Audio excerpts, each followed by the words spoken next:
Thank you very much for having me at this conference. It's a pleasure to be here.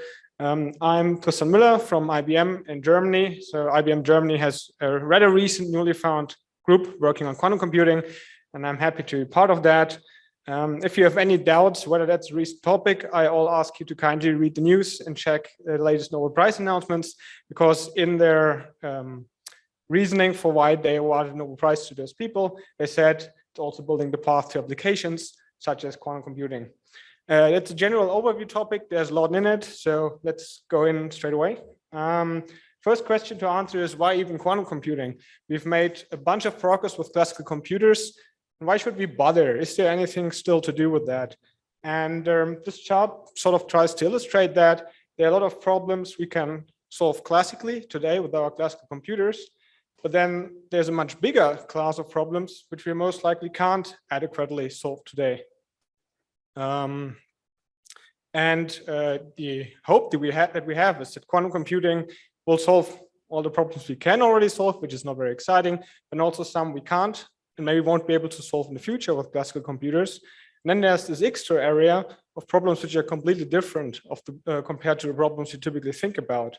So if you're familiar with complexity theory, what this diagram really tries to illustrate is we have our classical complexity classes like P and NP, and then quantum computers are expected to be in a completely different complexity class called BQP, for example, for easily quantum computable solving problems, which might be outside of this classical hierarchy. What are some of these problems we want to solve with quantum computing? There are three general areas. And the first one is simulating quantum systems. That's also which started this whole field off. So in principle, it wouldn't be very nice if you can do material science without any experimental input on a computer and do it very fast and get all the best materials or best drugs for medicine. In principle, yes, we have all the equations for like 70, 80 years. One could argue chemistry is solved, but of course it isn't. Of course, the equations we have to solve are far too difficult to solve them on a modern-day computer. Then people tried to come up with ever smarter and smarter approximations to these equations.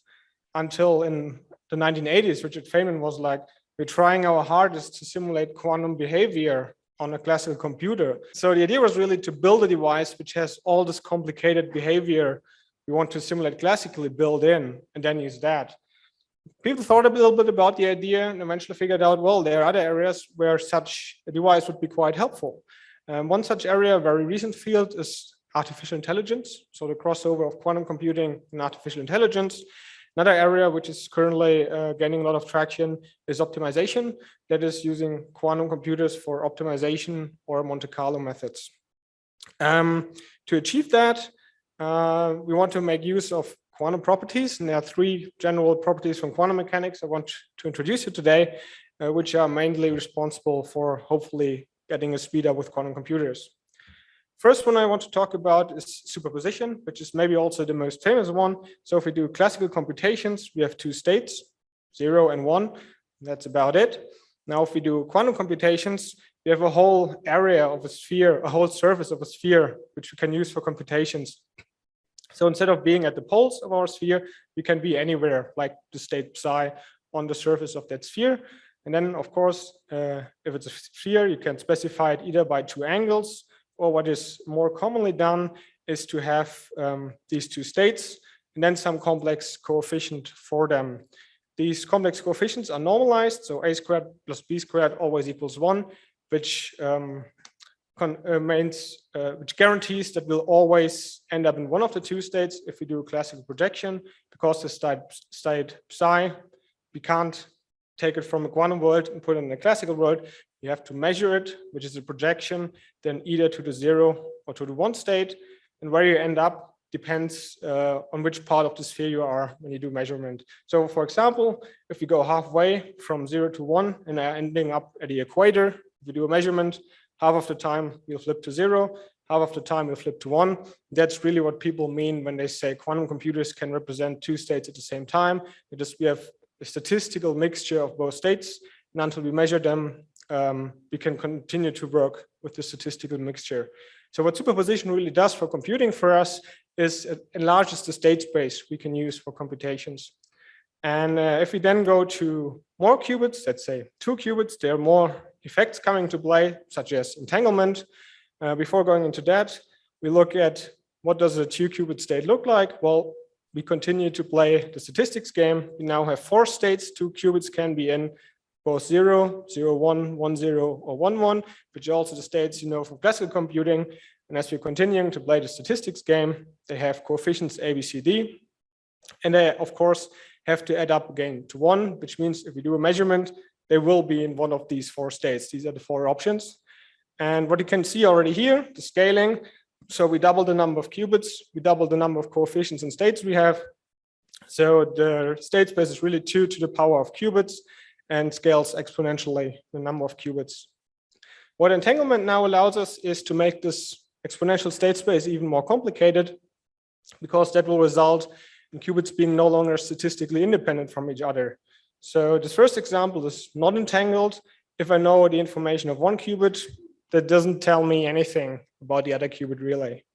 Now that's different for an entangled state. For example, if you look at the second state, which you can of course generate easily by just setting A and D to 0 in this equation, then I know, if I know the first qubit, so for example, if I measure this one to be 0, well, I can't be in that state anymore, right? Because here it would be a 1.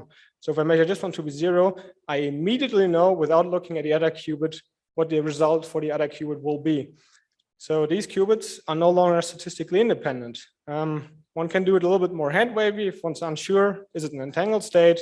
One can try to factor out a state. So if you have like 0, 0 plus 0, 1, we can factor out the first 0, and then we see the second state is in a simple superposition.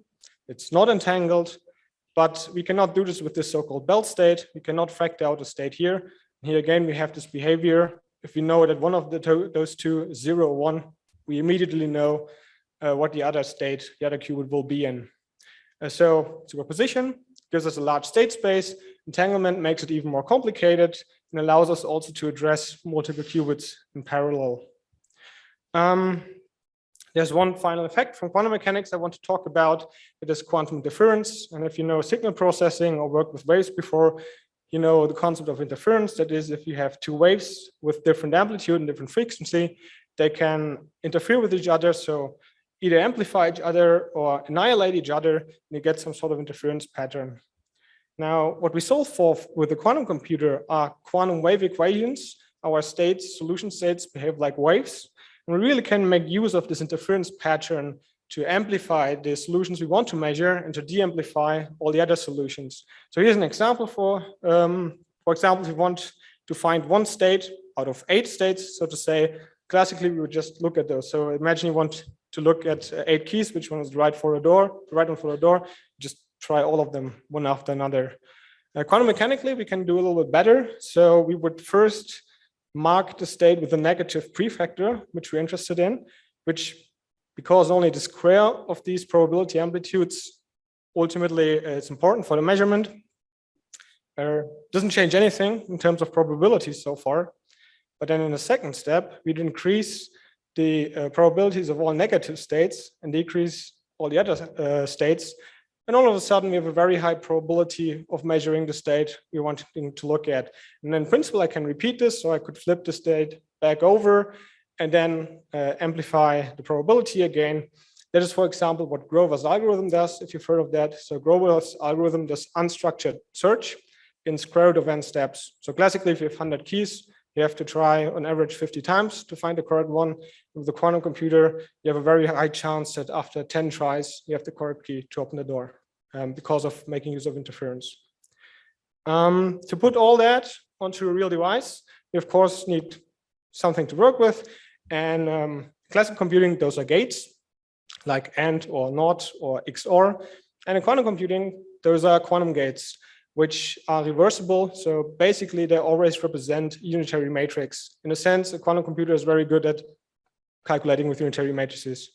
We can reproduce all these classical gates on a quantum computer. And then there are some additional gates which are truly quantum in nature.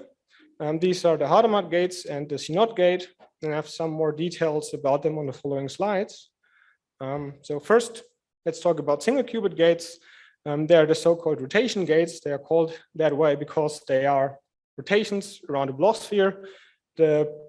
Those people are mostly talking about are the X and Z gate, while sort of got the short end of the stick, because if you have 2 rotations, you can combine them to the 3rd rotation. So people mostly in the community talk about X and Z. And if you're familiar with physics, and I figured out a lot of people here are very familiar with physics, you may recognize these as the Pauli matrices. So what does this X gate do, for example? If we start in the 0 state and apply an X gate, that's a rotation around the X axis, we end up in the 1 gate.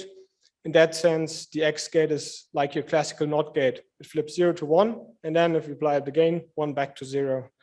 The Z gate is also very interesting because that would be a rotation along the equator. And as we've seen, if you just move along the equator, it doesn't change the probability of measuring the state afterwards, but it can, of course, influence subsequent rotations. So it's important to be able to alter the phase as well. And then there's an additional gate, so-called S gate, which belongs to this group and is sort of a shorter rotation along the equator. The final single qubit gate I want to talk about on this slide is the Hadamard gate. That's a true quantum gate, something you can't do classically. And in principle, it only does like a half rotation, so to say. But what this Hadamard gate really does is it puts you on the equator. So once you apply this Hadamard gate, you have a 50-50 chance of measuring either a 0 or a 1 afterwards. Those are single qubit gates. Let's talk about the CNOT gate, which is the default representative of 2 qubit gates. That's why it's a 4x4 matrix, because now the state space is twice as large. And what this controlled X gate does is it flips a second qubit only if the first qubit is in a state 1. And with that, you can sort of write a little program, something everyone does for the first time when they do quantum computing, the so-called quantum hello world, if you want. It's creating this entangled 2 qubit belt state. So this is the so-called CNOT gate. And if Q0 is in state 0, this will not do anything. And if Q0 is in state 1, this will also flip the state of Q1. Okay, so far so easy. But if we now put the Hadamard gate there, you have a 50% chance of being in state 0 and a 50% chance of being in state 1. And this guy just picks it up completely. So if we just so happen to be in state 1, then qubit 1 will be flipped to state 1. If we just so happen to be in state 0, then qubit 1 will not be flipped and remain in state 0. And this is really that state that comes out of that. So either both of them are 0 or both of them are 1. That's the easiest way to create entanglement with quantum gates. Just to mention, if you look into textbooks, they only tell you that part, but it can be a back action from this Q1 to this Q0. So phase transfer can be transferred back. And there's some algorithms which make use of that. We can put all of these gates together in the so-called, well, in quantum information, just call them the Clifford group. And in that case, the Hadamard gate, this partial rotation around the equator, and the controlled NOT gate are the generators of the Clifford group. And the Clifford group are really your bread and butter gates, which you use all the time in quantum computing. So you definitely should be able to execute them on a quantum computer. There's one caveat though. One needs at least one non-Clifford gate to get a universal gate set. And by universal, I mean being able to generate any unitary matrix acting on any number of qubits. And the typical non-Clifford gates, one uses for those, are either the T gate or the Toffoli gate. The T gate is more realizable experimentally, so that's the more common representative. And this T gate is an even shorter rotation around the equator. And this Toffoli gate is a true 3-qubit gate where you check for the inputs of 2 qubits, and then depending on those, flip a 3rd qubit. And there's some circuit identity which really shows you if you have either of those two, you can probably convert them into each other. But as I said, the T gate is the more common representative because that's a single qubit gate and maybe even easier to realize experimentally. There's a very interesting theorem which counts with that. And that is that if you want to have exponential quantum speedup, you can't get that with just Clifford gates. That's the so-called Gottes-Manil theorem. And that's very surprising if you think about it, because it means you can have an exponentially large state with entanglement. You can still sample that classically with only polynomial overhead if you don't have this additional phase factor. So this phase which is introduced by this T gate is really important if you want to have something more than just polynomial speed up in your quantum circuit. If you have pure Clifford groups, that is without these Toffoli gates. They are called stabilizer circuits, and they are very important for quantum error correction because the circuits we are dealing with, they are very sensitive to external noise. So your superposition may relax or lose its information. And then people thought about, can we do something about that? Can we correct errors in qubits which show up during runtime? It's a little bit forgotten, but when we started with classical computing, people also looked into classical error correction because there were also the questions, what do we do if a bit randomly flips and can we correct that? And the idea here is to have a whole set of qubits put together. They share their information and they act as one logical qubit, having information of one single qubit.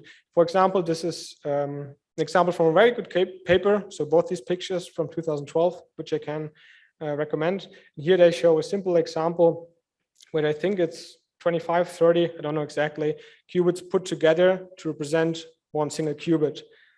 Does it help? In principle, one could say, well, if I have noisy devices and I put all of them together, I have more noisy devices and just producing more noise. But it's a little bit more complicated because they show in their paper, there really is a threshold. If your devices individually are too bad, they will just produce more noise. But if you reach a certain threshold by combining them, they can perform better than the qubits individually. And then you get a decreasing error rate. So that is an outlook if you want to work with pure Clifford groups. Quantum error correction is a great place to start because that's pretty much in our own research field in its own right now. Ultimately, we talked about quantum mechanics, we talked about gates. We have to put it on a device. There are many different approaches to quantum computing. This is not an engineering conference. I go over this quickly. So what IBM is working on is superconducting circuits. We are by no means certain that this will be the prevailing technology going 50 years forward. It's a little bit like back with classical computing. Eventually CMOS won, but no one really knew it in the 60s or 70s, what would be the technology of the future. We have good reasons to believe that superconducting circuits are a strong candidate, but the race is by no means over. And maybe just as a teaser, when operating them, we put them in a fridge, in a dilution refrigerator, cool them down to lower temperatures than outer space, and then they are operated with analog waves. So we have to generate analog waves to control and read out our qubits. When comparing all these qubit technologies with one another, how do we benchmark them? There are three important metrics. First, the scale. It's also the easiest. The more qubits you have, the bigger the scale. That's not surprising. Second one, maybe even more important, is quality, because I said qubits tend to lose information. They are very sensitive to noise, or whether your rotations are putting you exactly to the place where you want to end up. And that is where quality comes in. So if you just have a lot of qubits with low quality, you can't do anything with that. That is also something one needs to improve on and work on. The final category I want to mention is speed. It becomes especially important if you have an algorithm which goes back and forth between quantum and classical. And there are a couple of algorithms which do that, compute something classically, go to a quantum computer and go back. And you want, of course, that latency or that sharing of data to be as quickly as possible. And I'm not talking about 10% or 15% speed up. Since we started with optimizing speed, we managed to get over a factor of 100. So depending on the technology and how advanced your setup is, we're talking about orders of magnitudes here. So what does the future have in store? Currently, we are very happy that so far at IBM we managed to keep our promises with our development roadmap. Just in 2019, we're at 27 qubits. And later this year, we hope to announce a chip with 433 qubits. So more than an order of magnitude improvement. And then going forward to 2025, we hope to have more than 4,000 qubits. You already see that the development is going towards having multiple chips and interconnecting them, because fabricating more and more qubits with high quality on a single chip becomes very difficult. There's also improvements planned for users and for applications, so that will come alongside. Beyond that, of course, we want to go to 10,000s or 100,000s of qubits, but giving a realistic prediction about that right now, we just can't do that. This is, again, an aggressive roadmap. We are happy, or we hope that we'll be able to make it. And then we'll see at that point how to take it beyond. So we talked about quantum computing, we talked about qubits, we talked about gates, and what remains to be do is well, try it out, right? So I hope this works now. So can I sign in here? This is quantumcomputing.ibm.com, and everyone is entitled to have a free account and can work with up to 5 qubits for free, or can use simulators. So if you want to experiment a little bit with quantum computing, get yourself an account. You will end up on this wonderful page, and we can have a look, for example, at quantum computers on the web.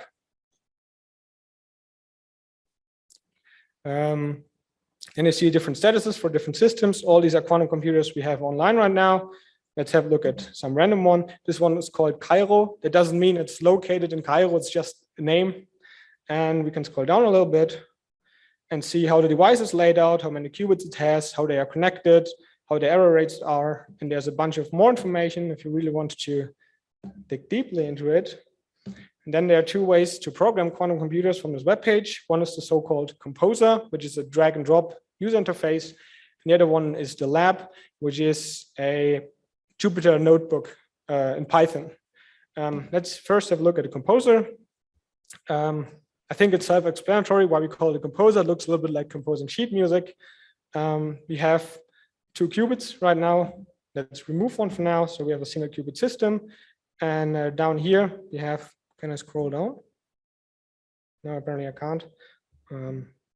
Well, fine. We have a live simulation of the qubit system, which only works for small systems, of course, because it scales exponentially. If you have too many qubits in our system, this live simulation will break down. I can take, for example, CNOT Gate, and I'll see. I really like to scroll down. Well, maybe I can just scroll down here. Okay, now we really see. Fine, thanks. Now we really see that with this CNOT Gate, we have a 50% chance of ending up in state 0 or in state 1. 1 qubit is a little bit boring, so let's add another one. And we can really, well, now we already see it auto-adjusted to 4 states. The 4 states qubits can be in. Now we can really play this entanglement game. That's not the one I wanted. This one. And now we have the so-called Bell state, where either both states are on state 0 or both are on state 1. There's also a Q-sphere here, which note that this is different from the block sphere we had in the talk. So this is a multi-qubit representation, whereas the block sphere was a single qubit representation. And then on the side, we can also see how this looks in different languages, like in a quantum assembly language or in Qiskit. And so Qiskit is the software development kit we are using in Python. It's open source. And that is the next step we want to have a look at. If we really want to dig in deeply, have a look at the Qiskit textbooks on qiskit.org. They're very interesting examples. For example, to Grover's algorithm, which does the unstructured search in square root of n steps. There's a lot of background information about it. How does it work? How to put it on a quantum computer? And finally, they will solve a toy model with it. Scrolling down a little bit. Scrolling down a lot, actually. This one, they'll solve a binary Sudoku, which is not super surprising, the outcome. But what we expect is, of course, either 0, 1, 1, 0 or 1, 0, 0, 1. And they define it as a search problem. Please, out of all the states this binary Sudoku can have, find me the solutions to this problem. They code it up, write it in Qiskit in a Jupyter notebook. And ultimately, they do a measurement and find that with very high probability, almost 100%, somewhere in the 90s, they measure either 0, 1, 1, 0 or 1, 0, 0, 1, which are the 2 solutions to this binary Sudoku. If you think that's boring, maybe optimization is more interesting for you. There's a problem where they use a quantum optimization algorithm, which sort of works like an annealing-based algorithm. And they solve a 4-node max cut problem. If you don't know that, the idea is how to color the nodes such that the edges connect the maximum amount of differently colored nodes. So in this case, 0 edges connect differently colored nodes. In this case, 2. In this case, also 2. And this is the optimal case because here all 4 edges connect differently colored nodes. And again, we can try to make an optimization algorithm for them to find the optimal value. And here we would assume 0, 1, 0, 1 or 1, 0, 1, 0. So they label them counterclockwise. They give an introduction about the algorithm, how it works, how this annealing process works, how mixing works. And this is an example of an algorithm which goes back and forth between classical and quantum computations. They do a very unconverged result, so to say, where you still see with over 50% at least the correct results. But then in this case, you would have to sample a little bit more because you also still get wrong results, which are shown by the other entries in the histogram. If that's still not enough, maybe you can have a look at quantum enhanced support vector machines, which is an example from artificial intelligence. I'll only briefly mention this, but they have a training and a test data set, and they use a quantum computer to classify it. So maybe let's switch back to the talk for now, which also brings me to the conclusion. So we want to use quantum computers to solve classically hard problems from chemistry, optimization, and machine learning. The way to do that is use central ideas from quantum mechanics, such as superposition, entanglement, or interference. We don't get exponential speedup with just the Clifford gates. We need at least one non-Clifford gate.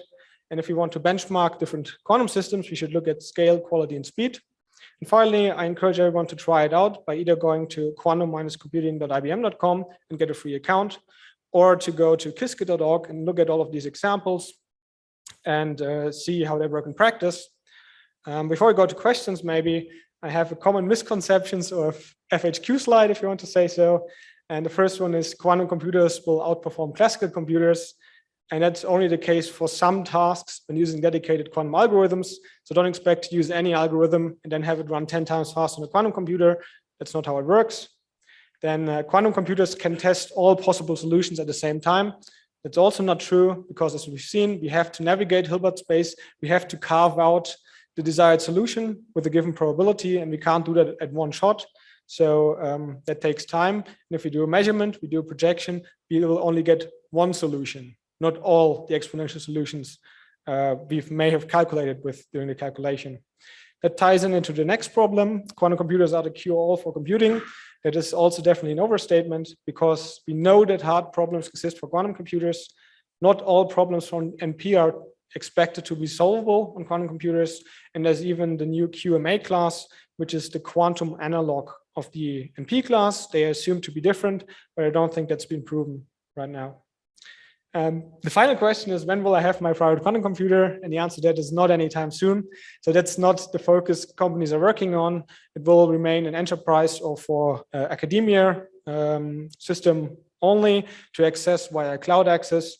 The technology is currently very far away from being a consumer product, and it may end up as one eventually, but we currently don't even have the applications a classic consumer would run on them in their free time. So thank you very much for your attention, and feel free to ask questions. Yeah. Yes, Anthony Lazenby. Can you characterize the difference between a Clifford and non-Clifford gate? What is the essential difference? So the Clifford gates, if you do this matrix Clifford gate, matrix transposed, they'll map back onto the group, and it's a whole group which maps back onto itself.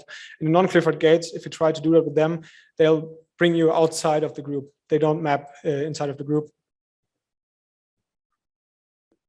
So is there some larger group in which one can represent what's going on? That's a good question. Maybe there is. I haven't seen one. So I haven't seen a name for a group. I've only seen the name Clifford plus T as a universal set, which I assume implies that there is not a larger group. And these non-Clifford gates, which you ultimately need, especially in the context of error correction, are peculiar and different in their own right to apply. So they come with their own properties and their own difficulties. They're truly different in that sense.